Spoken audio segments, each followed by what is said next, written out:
Hi, everyone, and welcome to the Unreal Engine Challenge Code Review. So I'm going to be hosting this panel. My name is Ari Arbjörnsson, and I'm an Unreal Engine evangelist at Epic Games. And to help me also review a game, I have with me Tumi Guðmundsson, who is a lead programmer at an Icelandic company called Myrkur Games. Say hi, Tumi. Hi, I'm Tumi Guðmundsson.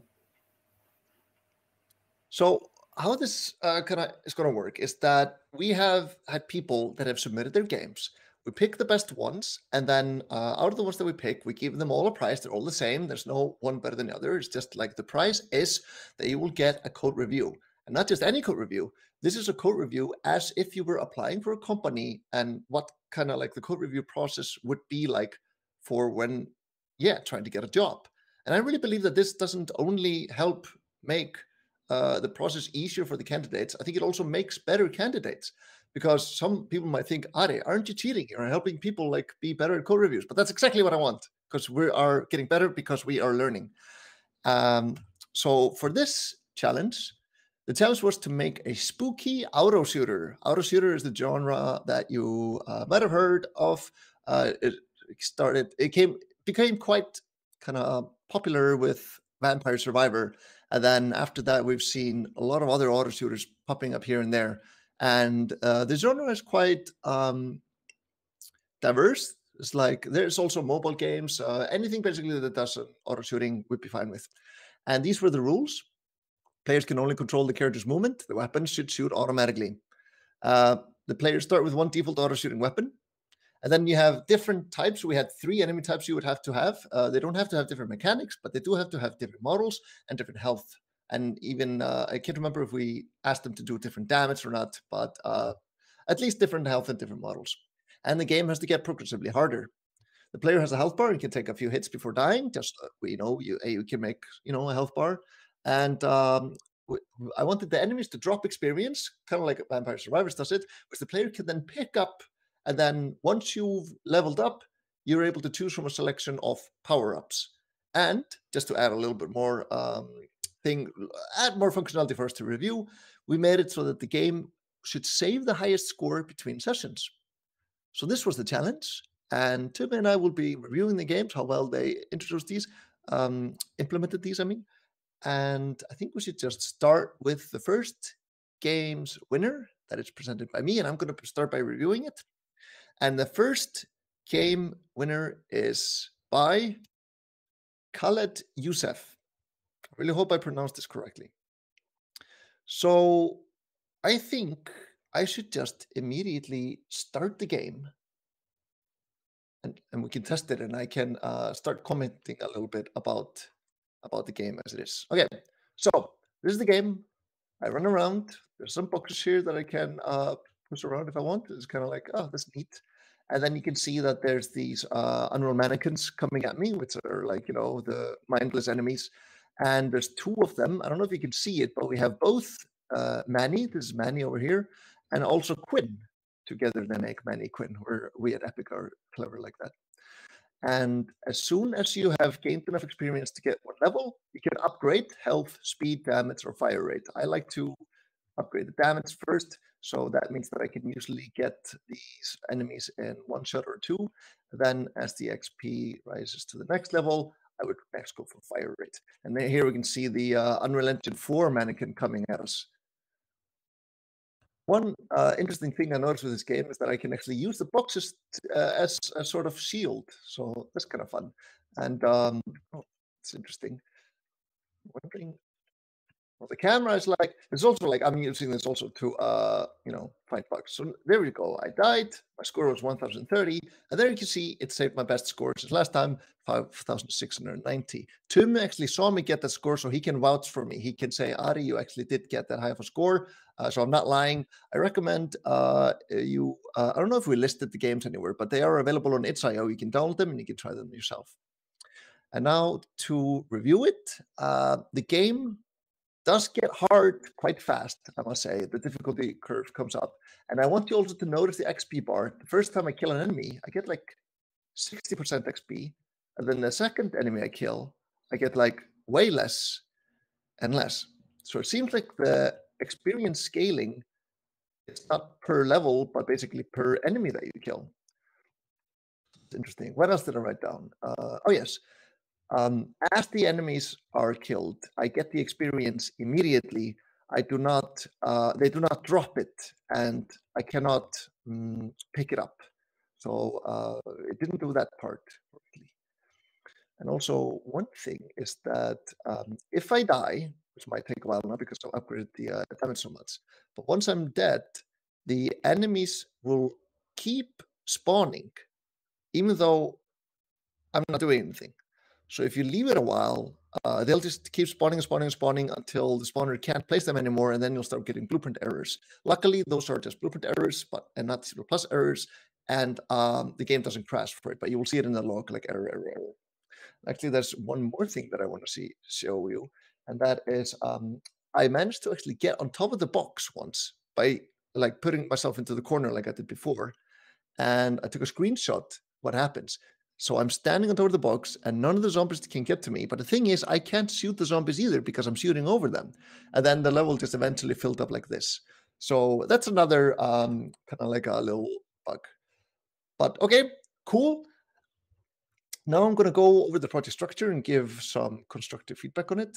It's like a little Easter egg also here. If you look down, you can see that it's actually a third-person template.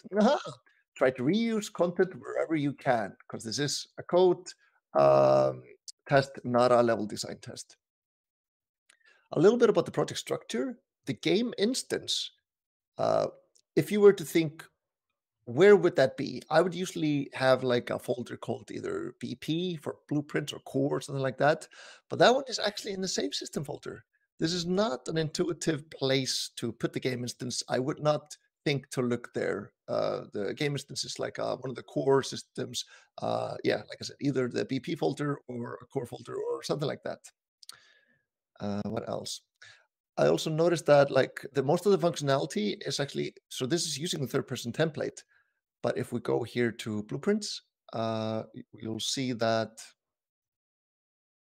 the third-person character, the person game mode, and the player controller projectile, and even the enemies are all in the third-person folder. I would actually recommend for this one, of course, it doesn't matter like much for small projects, but in general, if you're using a template, try to make your own classes outside of that template folder. Let's go into the game mode. So there's a bit of blueprint here. One of the requirements for the test was that most of the code should be in C++, but it's not that much, so I'll forgive it. Oh, I noticed something that was kind of interesting. I hope you can all see this. I'll just zoom in even more.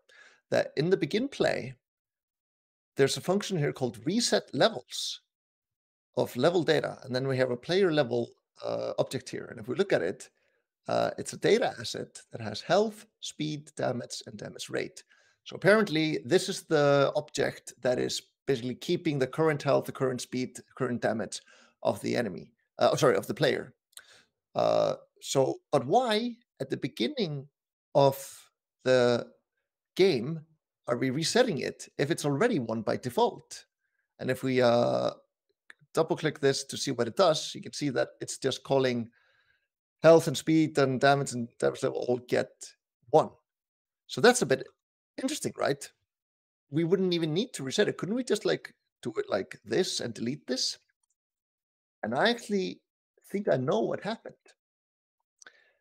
We didn't have this to begin with, and we would play a game, and then we would stop it. But then we would play a game again. The data would still be the same as from the previous instance. It would still be 2 or 3 or 4, whatever like that. It wouldn't reset. And I'll tell you the reason for that. The reason is because this player level right here, this is a reference to a data asset, not an instance of a data asset. This is a reference to the data asset in the project itself. So you're actually editing the memory representation of this asset, otherwise known as the CDO, or the class default object. And that is something you should never do. You should never actually edit assets like that. And also data assets, they are usually meant to be static data, read-only data. You are not really supposed to be editing them. Of course, at runtime, you could instantiate them, but what you should have used instead was just a struct. It should have just been a struct. You should have a player level, and then you would have had the defaults right there. You could have edited the defaults in the third-person game mode. So what is happening is that you're actually editing the in-memory representation of an asset, and because Unreal Editor keeps all of these CTOs, the assets, alive between sessions because they're not supposed to be changed, it didn't change. This was a bug fix, but the thing is, this is not a bug fix. This is a band-aid to something you're just not doing correctly. I also noticed that we are here spawning the game UI widget and adding to viewport in the game mode. In single-player games, it's totally fine. Nothing wrong with it, really. But the thing is, the game mode, when you are doing multiplayer games, the game mode only exists on the server, not on the clients. So only the server would have a UI. So this is not a good class to be putting visuals into. It's fine for any kind of functionality that needs to be kind of replicated to everyone.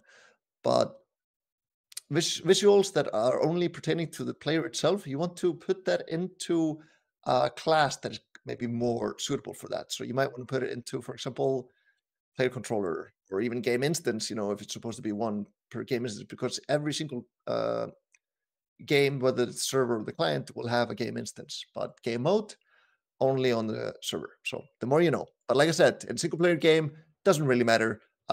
It works just fine, but it's just like if you already make good, like keep these good practices up of not doing that, you will be less likely to do these mistakes when you do start making multiplayer games. We also have a couple of blueprints in the enemies. So we have, actually, no, it's not enemies. It's in level design. This is a little bit weird place to put enemy spawner, or maybe spawn area is fine. I guess enemy spawner could be a level thing because you place it in level. I would say it's more related to enemies, so I would put it in the enemy folder. So if we look into enemy spawner, there's quite a lot of code here. I would have liked to have this in C++ for this project because this is a C++ review. Of course, I'm not saying doing in blueprints is bad. If you were shipping a game, this is totally fine. But for this challenge, we kind of wanted to keep most of the things in C++ because it is a C++ review to make sure that people know C++, because we know most people can't get up to speed with blueprints, but C++ is the thing we're testing. There's also, enemy character. Also notice that one has quite a bit of code. Well, actually, not that much, but also, again, could have been in C++. And I think with that, we'll just move immediately to C++. I'm already halfway with my time, so in like 14 minutes, Tumi, I'll give it over to you. But now, let's open Visual Studio. And I'm going to start by opening level data. Is that, yeah. So here we can see already what I mentioned before. Wait, where is it? Oh yeah, the whole thing, it's a data asset, which of course, this is mutable data. This is not static data. Level data should only, data assets should only be used for static data, like information, like how much experience per level do you need to level up? That's perfect for data asset. You import some data from an Excel file into Unreal, perfect for data asset. But something that you want to change, no, that's just a struct or blueprint, data only blueprint. Let me check level up system. So there's function here, get current level, and then get current level int 32, all caps. This is not really Unreal naming convention. I would have called this something like get current level rounded or get current level floored, or like or I would call this get current level because level is usually just an integer 1, 2, 3. But the current level is basically returning a float. So maybe this should be get current progress, because progress implies a scalar value, while level implies a whole number. So I would call this get current level, this get current level progress. They're just more clear. Also, one thing that's happening here is that we are rounding it. We're calling return get current level and then implicitly converting a float to an int32. This is not very readable. Whoever's reading this code might just like kind of gloss over it. So one thing is like you're going to write some code mostly once, but then you're going to read it many more times. And people on the same project as you are also going to be reading the code. And also you in the future is going to be reading that code. And you in the future is very judgmental. He's going to hate your current. So I would have said here, I would have just written mathf floor to int32 like this. Like this is how I would have written it. Sorry, fmath. And I pretend to work at Epic. So yeah, fmath, floor to int32, get current level. Way more clear what's actually happening. Yeah, that's how I would have done it. What next? Yeah, the get current level. Here's a very interesting level up formula. So we have the experience points divided by the base level points. The base level points, I checked what it is. It's basically like how many points you need to level up. So base, I don't know, I wouldn't have called it base, but whatever. Now we're just talking about semantics. Everyone has opinions about that. So experience points divided by base level points. That's exactly how you get what level you're at and even the level progress. The thing is, then we're putting it into a power function, the power of. We're putting it into the power of 1 divided by level points exponent. And that's quite an interesting formula. Again, so this is a math formula that comes with C++. I would, again, recommend just using fmath. We have our own POW there.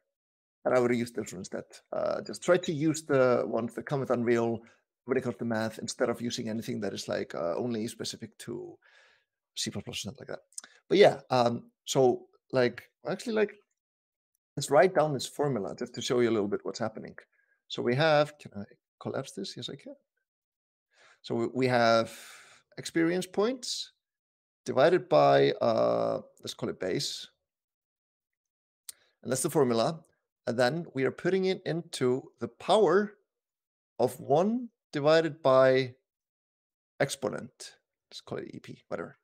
This is quite an interesting formula. And you might think like, well, what does it look like? And why when I was playing the game, why does it happen so that when I kill the first enemy, the XP bar jumps immediately to about like 60%. And then for the next enemy, only a little bit more. Well, I like to visualize data. It helps me a lot. So I actually made a little Excel here, what I put in this formula, and then I print, and I made a little graph here, what's happening. And so when I review code, I do it properly.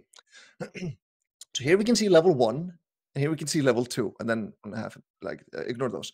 But here we can see the first enemy that you kill, yes, brings you to 0.58, 58% of the level. The second enemy you kill brings you to 73, and then you need 6 or like 5 enemies because it's also got a level 0. After 5 enemies, we're at level 1. And then it tapers off really quickly. The inverse is basically logarithmic. So, and then when you go to level 2, you need 40 enemies. 6 for level 1, 40 to level 2. This doesn't really scale well. This is a really weird formula. And then it gets like, to get to level 4, you need 30, is that 320 enemies? Yeah, 10 XP. Yeah. So the scaling on this is very whack. And the fact that the experience tapers off per enemy killed, it means that the progress bar here basically it means nothing. So this is actually quite a big no-no. I would say you should have just increased the base XP. Like, oh, you need this much XP, like 100 XP to get to level 1. You need 150 like in total to get to level 2, and then 200 to get to level 3 in addition, I mean. So yeah, that could have been done better. I would have not used this formula. What's next? How am I doing time? 8 minutes left. Let's go to attributes component. Start with the header file. I noticed that you're doing forward declaration. That's very, very good. We have this rule at Epic Games that whenever you can forward declare anything, you should, because the more things you include, especially in header files, any single header you include in a header will also get included when you include this header in somewhere else, and it becomes this tree of dependencies, and it's like so much code, and it makes it so that code compiles really, really slowly.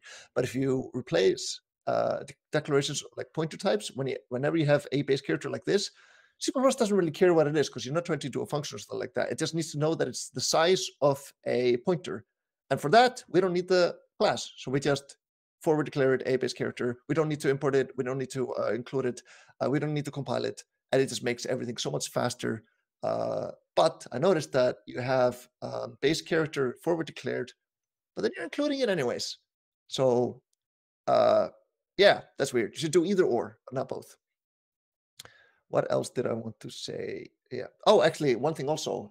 So some people do prefer putting the forward declarations on top so they don't have to keep writing it. However, I like to do is that I like to write them inline like this. So class a base character, return class a base character like this. I don't know if you can do this, right, in the cast. Anyways, like this is how I prefer doing it. How about you, Timmy? Like you at Mythical Games, do you prefer like apps like top level forward declarations like this, or do you prefer to do them inline?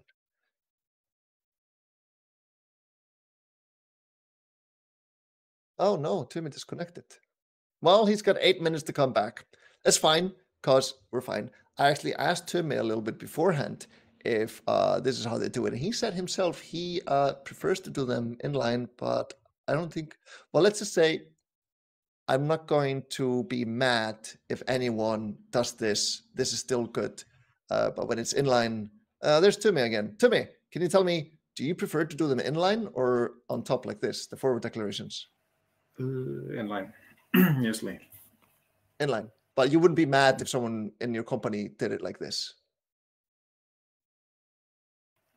No. No? No? Course not. Yeah, exactly. So It's either a- works. This is just a Yeah, question it's of about- preference. Yeah, exactly. Perfect. So exactly like that. It's just a question of preference.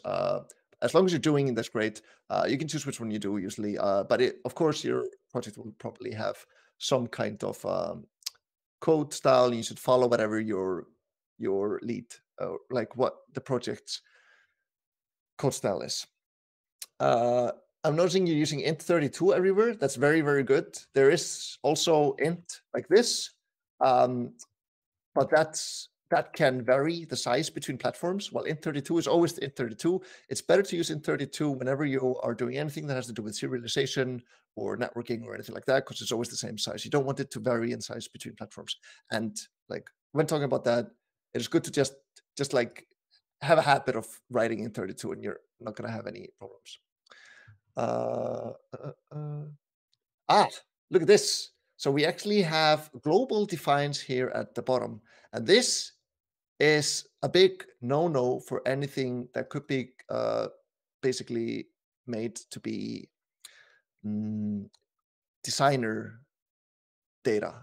Designers should be able to change this, and they should be able to do that without recompiling the whole code. So these actually should have been U properties that you would expose so they could edit it. But the thing is, like, why are we even using this in the first place? If we search for them, it is because it's checking if level data has been set or not. And if it hasn't been set, then we go for the default. So I'm guessing they're always supposed to be set, but just in a rare case they haven't, they're using the defaults. Again, like, kind of understand why you thought it would be okay to put them here in the code, but still, well, A, they should have been U properties, and B, this is happening because level data is a reference. If you would have made it a struct, it wouldn't have been optional. Someone would have to say it, have it there. And then the actual defaults would have been the ones in the struct. So then you wouldn't have needed this in the first place. Yeah. Let me see. What else? Oh, wait. Attributes. Yeah, here we go. So here you can see protected virtual void begin play. In the component, like if we go to your actor component and we search for begin play, you can see that begin play function actually public. Here you have overridden it and put it into protected. Try to keep the modes in the same visibility where they were originally. So this one should have just don't even need the virtual because it would have been public here. Next, go to the CPP file. I want to talk about update health. Yes, so this is a component, attributes component, and what it's doing is that it is hard casting the get owner character into a base character and then calling base character on death. This is now a hard coupling between the child component and its parents component, which you should never do. The component should generally never know or require something specific of their owner. What you should do is that this should have been an event delegate in the attributes component that then the parent character would have listened to. That means that if later on you decide, hey, I want this attributes component to be able to be on something that isn't a base character, you don't have this weird rule that it has to have a base character as a parent because it's self-contained. But now it's not self-contained. Now it only works on base characters. So maybe in the future, someone says, hey, I want to have props in the environment like boxes and stuff, and I want them to be able to be destroyed and they should have health. And you just go like, sorry, you can't because it has to be a base character. So just kind of change your workflow a little bit so that it is self-contained, not tightly coupled with the parent. I don't have much time. I'll take 3 more minutes because the intro, and then Tumi, you can take over. In the base character, we can see that we are actually overriding the take damage function that already exists in Unreal. That's very good. Good job on that. Like when available, try to use the systems that are already in Unreal instead of reinventing the wheel. And that is exactly what's being done here. We have take damage and it's using only the properties that we want. This is great. This also allows us to implement easily God mode because God mode is built into Unreal and it goes through the take damage function. So yeah, that's how you're able to do it. In the base character constructor, I always check constructors and to make sure you're not doing anything stupid there. And this constructor is perfect. You are creating a default subobject, you are getting a mesh and you're setting the collision response channel. This is exactly what the C++ constructors are for. They're for describing the object, but no functionality. And here we are like creating a default subobject and we're setting some defaults. Perfect use of it. What you should not be doing in constructors is, for example, adding event listeners or doing anything gameplay related. And yeah, so great. And here we can see begin play, and then we're getting relative transfer, stuff like that. So this is how you should do it. Split those into 2, base character, describing the object, begin play, actual gameplay stuff. With the respawn and on death functions, one thing that's a little bit dangerous here is on death, we are disabling movement, we're setting the collision on no collision and creating physics, set simulate physics and enabling ragdoll mode. Perfectly fine. Everything on this is fine. And also like calling a death delegate, whatever. But then we also have respawn. Now we're doing everything in reverse. We're setting the health, we're setting the simulate physics to false, we're attaching to component. Actually, is this needed? I don't know. Why is this happening? Anyways, resetting the mesh, set collision on again. I would actually recommend, like this is just my opinion. Of course, someone else might have a different opinion, but I would say join these into the same function. And then like, for example, just have it, for example, set ragdoll mode. Yeah, that would be a good function. Set ragdoll mode. And then you can basically set simulate physics into B is ragdoll mode. And like, of course, no, like this. And that means that this function gets called whether you're enabling ragdoll mode or not. You don't have to worry about forgetting to call one function. Like if on death you realize, oh, there's one more thing we have to disable, like, let's turn this one mesh off, but then you forget to turn it back on. So that's kind of like this danger you might have. But if you put it into one single function, you're not going to have the problem. It's just gonna be more clear. It's going to be less error prone, and that's exactly what you want when writing code. I think I've maybe one more thing because the intro took time from me.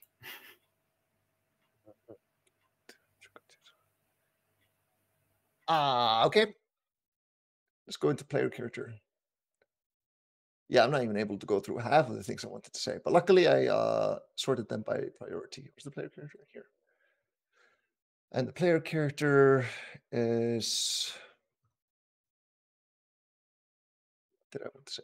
Okay. So here's an if sentence, and then it's an inline if.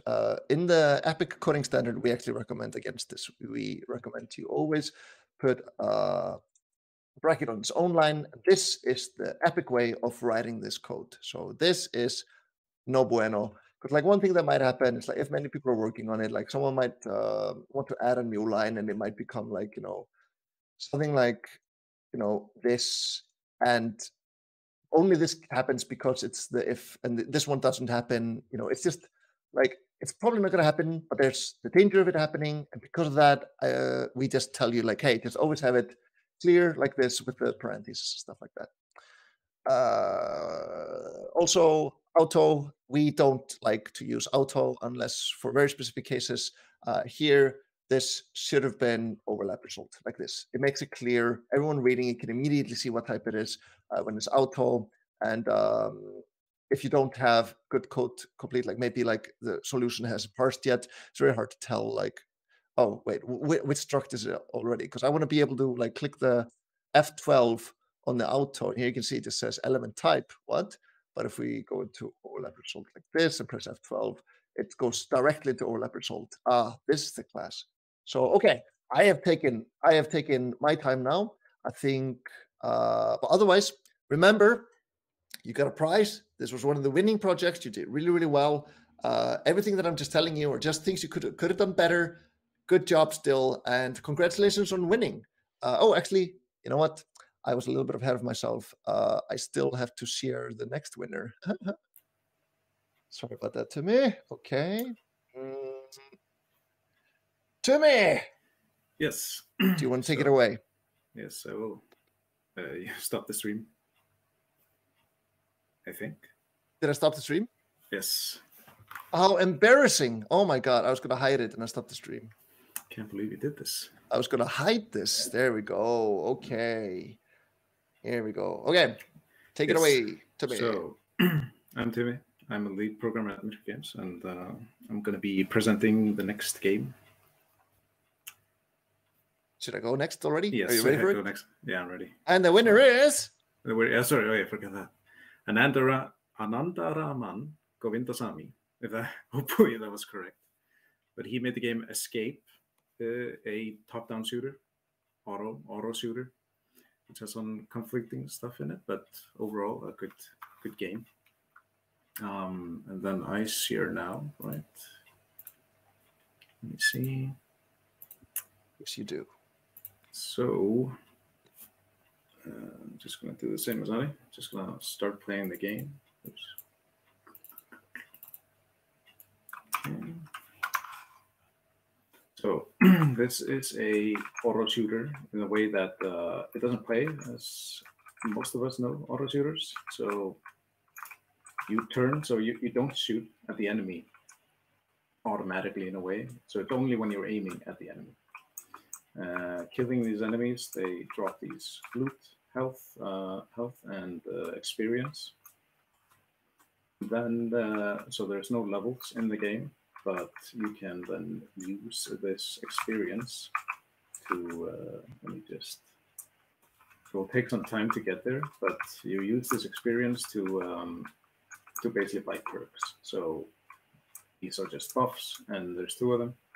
Insta-kill, which kills everyone around you, or in a radius around you, and the other one gives you no reload time. So I'm almost at the point, couldn't even make it there. But one of the problems I think with the game is that, like, more of a game thing, it's just it's really hard to move around and aim, which kind of ties to where I wanted to start with looking at the code, is that I noticed while looking through the code, if I just jump from this, or if I just show you, if when you hold down the right mouse button, you can actually just aim, which is not part of the... That's not an auto shooter. Yeah, that's not an auto shooter. But once you do that, it becomes a bit more easy to actually play the game. So I think it ties into what I think that the game was originally not a auto shooter. It had to be later on quickly changed. And let me just show one perk. So okay, finally I used my experience to buy a no reload time perk, which just makes you be able to shoot constantly. And with that in mind, the game becomes a lot more fun to play. But if you don't use the mouse, it becomes really hard to actually aim because you have to walk to the enemy to shoot him, and then turn back and walk back to the enemy to shoot him. But how I figured that out is both through the itch.io page, but I didn't go there first. But I'm just going to open up the player character. Yes, and on the player character, if we just go through all the code before it, so per tick, we're updating the movement and we're updating the rotation, and we immediately start seeing that, wait, there's some aiming thing. If we're not aiming, then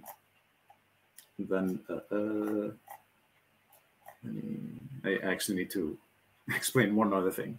So with the character movement component, you can get these functionalities built in where you can just tell it to orient the rotation to the movement. So if I move somewhere, it will like interpolate my rotation towards that movement vector. Oh yeah, that's a built-in function also. Yeah. So that means that most of the time, like if I just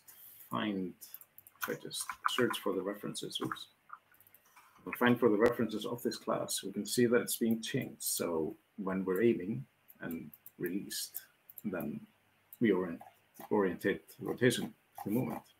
So at some point it stops working the way that it's supposed to intended to work, which is of course aiming, and quickly we can also just figure out that this is being changed. If I just search for the rep uses, it's of course being used here, and aim pressed is being used in binding the action in the movement, so the player input component. So when we press the right mouse button, in this case, we pressed it and released it, and then, yeah. But then we go to the update rotation, and we get this extremely long block of code, which all it does is just move the player towards where I have my mouse. I'm not going to go too much into what this specifically does. I'm just going to check my notes here on this. But my point was basically that, like, most of this is technically useless for the challenge because you're not supposed to be able to do this. So that begs the question of, like, what was the intended result, like the game, what was it intended to be? And we'll see some of this in the code where it's like it was supposed to be something else, but ended up being, it seems to be at some point, so the maker realized that this is not the game he was supposed to be making, right? But I think there's not much time enough to go through all this. In short, it just changes the rotation towards the where the mouse is on the screen, and yeah, finds the look at rotation. But one, I guess, weird thing is that he is finding the look at rotation using, like, it just complicates the code for him, that he's using a local vector, so just 0, 0, 0, 0, and towards the mouse coordinates. So why is this, like, more difficult to use? Because you can actually just get the point in the world where you want to get the player to look towards, and then you can find the rotation towards there, instead of like getting the local rotation and then having to do a lot of weird math where, because of how rotators work, where the yaw, if the yaw is bigger than 180, he has to minus it by 360 to get minus 180 for like the perfect rotation. And instead of just, you can do a trace through Unreal. They have a function for it where you can just trace from the camera to the world where you're clicking on the screen, or even just use the camera you're using. But yes, that's that. What else I wanted to check out? Oh yes, also the gun. I'm not sure if I should go through the gun class first, but I can just explain it briefly. It's just a class where he shoots, where the gun shoots the bullets. So you can just attach this gun to any actor, which is nice because then it's not dependent on this specific player character. You can just create another character and it just spawns this weapon for him.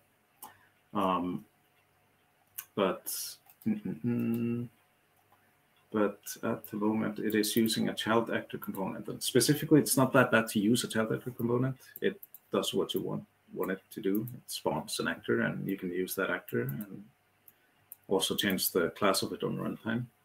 But it can be a headache because sometimes I can't name specific moments, but it can create like just problems for the game. It sometimes crashes because of some reason, because like it's so dependent on being this instanced actor under the player character. So let's say you want to drop the gun and you drop the gun, maybe there's some reference that gets messed up. And most of the time it's usually just better to just spawn, and you can just spawn an actor and attach it to the character.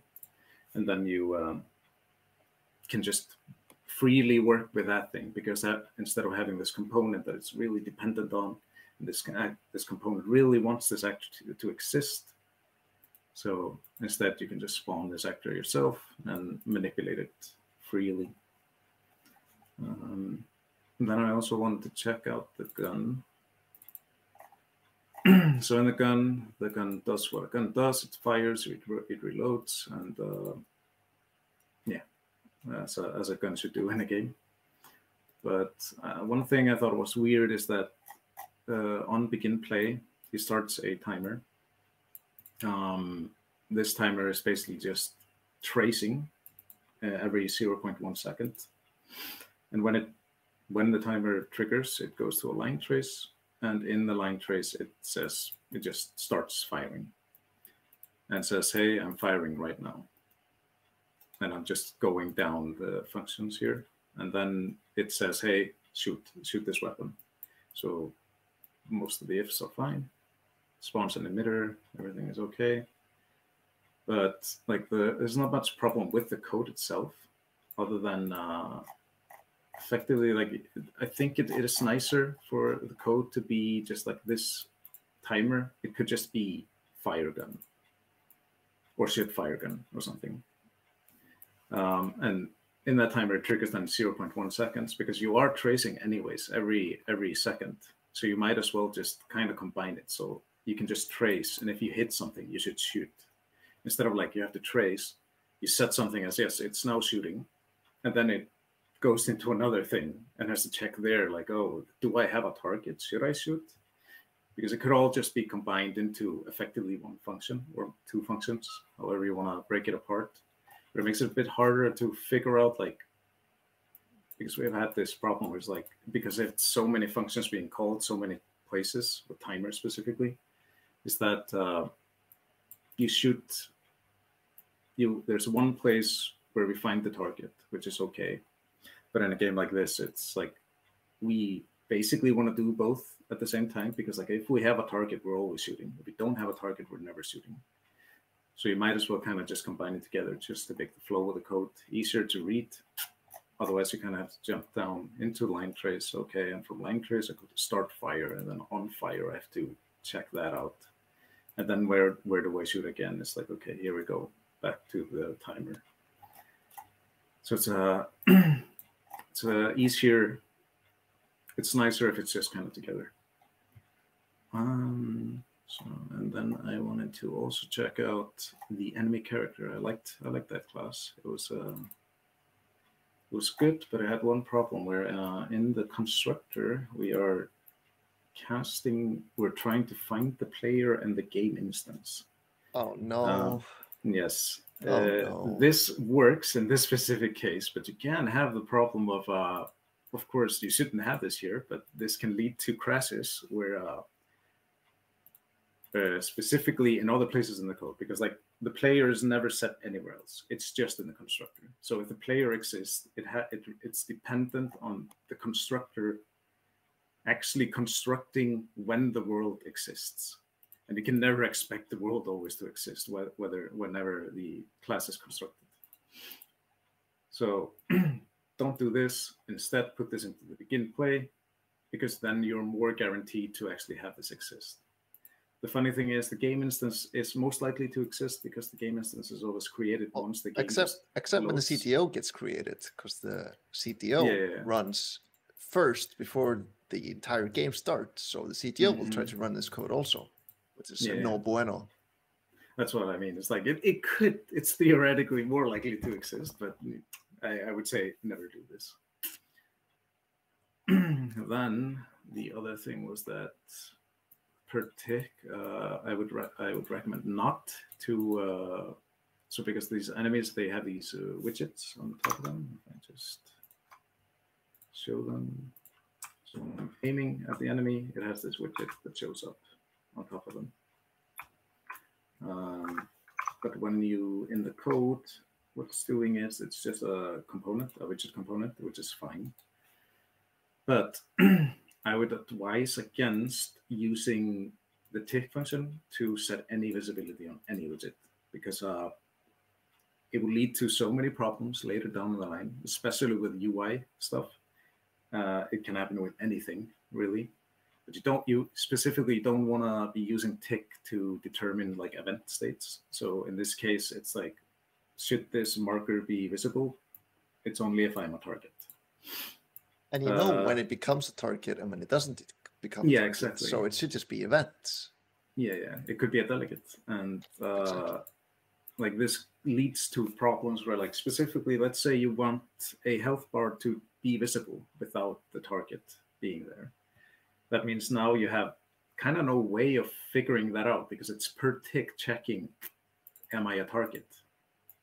And if you change it to visible when you want it to be visible, it will just become not visible immediately, because it's just ticking constantly, telling it out to be a target. So it's probably better to just set this up as through some event. We know when an enemy becomes a target, and we can just find an event, like create an event there and broadcast there. And this one is just bound to that. Like, I became a target, I should do this. And then you can add more code if, like, specific scenarios, like, yes, I want the widget to be visible when this is happening. I don't know what instance that would be, but let's say you add a grenade and you should throw the grenade. You maybe want the health bar to appear for that dopamine hit going down, and you're not targeting it. Then there's also using data assets, which is fantastic. But I would say a lot of the information of the enemy is contained in the data asset, which is fine if you want all enemies to be the same. But in this case, it worked out. But like for future-proofing it, especially if you're working with making a game or working on the project with many people, it's good to have the health and everything in the data asset, of course. But let's say in this case, there's a magic number or a magic string, where it's just like, if this contains a heavy enemy, I become this, and change the capsule size, set the relative location so everything matches up. But let's say you have an heavy enemy, and you want that heavy enemy to be able to do an extra move or something, a ground pound. That means with this setup, it's kind of hard to change it, because like you have to create a new class. That means you kind of have to refactor this code to make sure that it is actually using correct things. Yeah, for every new enemy, you're going to have to go both in data asset and in the code. So why not just have it all in the data asset? So it's like they're halfway there.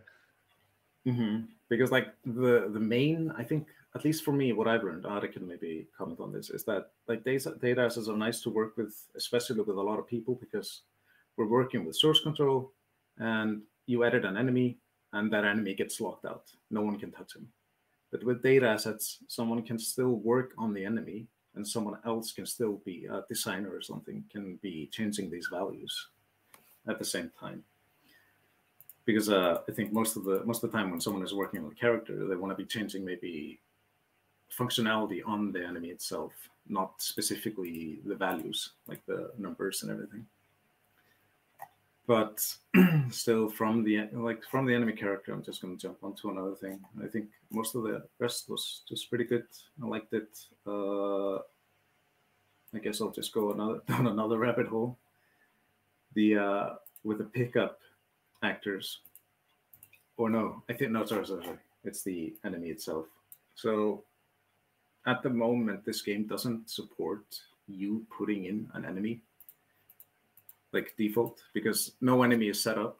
But at the same time, the enemy is reliant on where's this class? When he is dead, he is reliant on a pickup data asset. This pickup data asset is set on the, let me be sure. No, wait, I'm looking at the wrong thing. Let me just scroll to my notes just so I'm not blabbering about something that doesn't exist.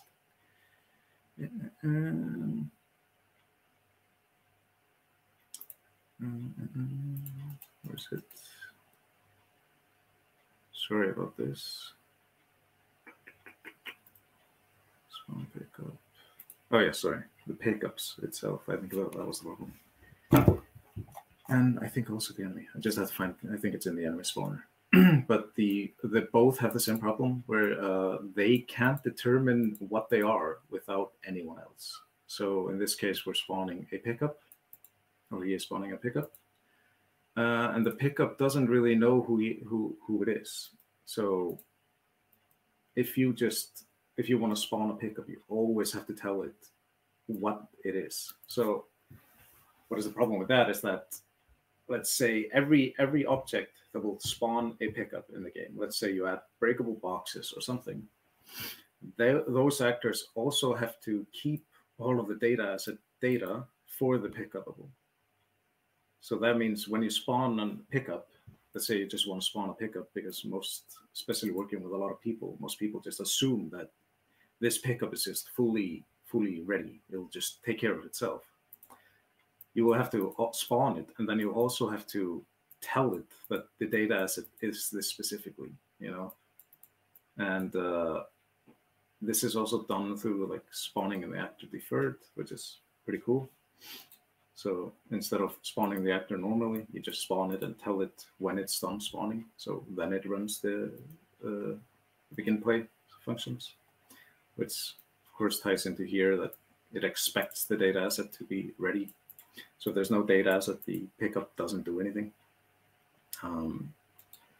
But the enemies also have this problem in that, let me just find the waves. Yeah, usually in games, we're used to the pickups just being self-contained, so that you can just throw them in, even in pie mode, in plain editor mode. You can just drag it from the content folder straight into the game while at runtime, and it'll just work.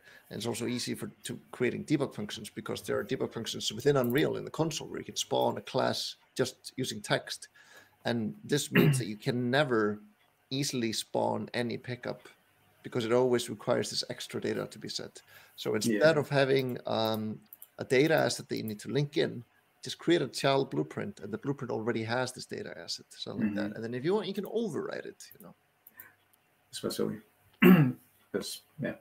But also, you just notice this when specifically working with like level designers and other trades that aren't really programming efficient. They maybe know some, but they are not willing to just throw in a pickup and be like, why doesn't this pickup work? I'm just going to check the code. Like I would be able to do that, but not everyone you will be working with, like specifically at work, will be able to do that. So you kind of have to make everything kind of child-proof almost. Just like everything kind of has to be drag and drop, easy to use, easy to play with, because that's how people will expect it to work. They will just drag things in and just, oh, why isn't this working? And then you have to fix a bug, which isn't a bug. It's just your code doesn't work that way. And the enemies as well have this same problem where they are spawned specifically by the game mode, the gameplay level game mode. And they also have to have this data asset be set up by something else. So they also don't have any health or anything before they begin. And this kind of ties to the thing I said before. It's like it's better to make a base enemy character than just make child blueprints of those. and those specific enemies can have specific, like, many data assets. You can just change out the data assets in that blueprint, because these enemies are just this enemy. They should just work as this enemy. Yes. My mind went a little bit blank there. Doesn't matter. But it's usually, I would always recommend just creating more just create child blueprints. It's always better to create child blueprints instead of having like this one massive super class that should just work with everything, and we'll use one class. It sounds really good as a programmer, but once you start working with it, it becomes really hard to create something specific to a new class or something, a new enemy. Yes. Otherwise, I like that. Like all of the UI stuff, it was all done mostly in C++. The only thing he set up in blueprints was where it was aligned, which I think is just perfectly fine.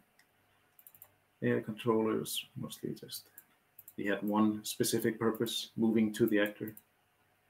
I think. Let's see. Gotta make sure if there's anything else I wanted to. We have a couple of minutes to wrap up, actually, guys. The hour went fast by. Yeah. So maybe pick one more thing to talk about, and then we can answer some questions in the end, or just like chat. I think. Oh yeah. I guess this is just a specific bug, but I wouldn't call it a bug. But you can. No, I'm not going to mention it. I don't think it matters, to be fair. Yeah. One thing, though, the Blueprint Class Manager. I think that's the last thing I'll talk briefly about. So this thing, the Blueprint Class Manager, is referenced by a couple of things. It's the way for everyone to know what everything is. So who is the player character? What is the enemy character blueprint? There's only where's the player hut and the enemy spawn points and stuff like that. So it's just a collection of things for the world to know. How this works, though, is if I just open up his level, is that you need to open up the outliner window. There we go. So there's a Blueprint Class Manager in the level. So that means that in this level, you always have to have this actor inside of it. This actor, which I think it's okay, but it has a couple of references which I think should not be here. I think most of them are probably better placed somewhere else, because I'm just going to check my notes on this. Yeah. So you could instead just have like the game state or whatever game mode, have those work. I think the game state probably better. Just have that as like the single container for all these important things. So instead of having like always having to place this actor into the level, you kind of just let all the enemies specifically ping the game state to tell it like, hey, I'm the enemy, I'm the class. Yeah, they can register themselves. Yeah. We are out of time now. I know that our timer up there shows 1.5 minutes, but it's because we started late. So thank you so much, Tumi. And again, I just want to tell the winners that we are not trying to dump on your code, not shitting on it. We are basically giving you constructive feedback. This is your prize. And I am noticing that there are no questions for me nor Tumi, but Oleg, there is a question for you if you want to take it. Otherwise, I basically want to thank you for having us. Thank you so much, guys. Very interesting. Yes, stop the sharing to that question. We actually have that hype play challenge like running, but it's a different story. Thank you so much, guys. Thank you for being with us here.